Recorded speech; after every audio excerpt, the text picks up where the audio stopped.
اللہ رب العزت نے قرآن مجید فرقان حمید میں ارشاد فرمایا لیلۃ القدر خیر من الف شہر، کہ قدر کی رات 1000 مہینوں سے افضل ہے۔ تو شب قدر کی بہت زیادہ فضیلت و اہمیت ہے، اور اس کو بہت ساری وجوہات کی بنا پر دیگر راتوں پر فضیلت حاصل ہے۔ نمبر 1، اس رات میں شام سے لے کر صبح تک تجلی الہی بندگان خدا کی طرف متوجہ رہتی ہے۔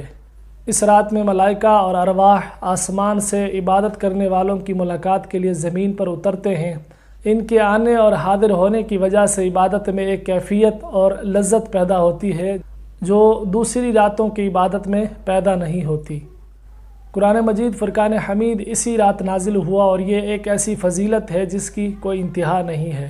اور فرشتوں کی پیدائش بھی اسی رات ہوئی، اور اسی رات جنت میں باغات لگائے گئے، اور اسی رات حضرت سیدنا آدم علی نبینا علیہ الصلاۃ والسلام کا مادہ جمع کیا گیا۔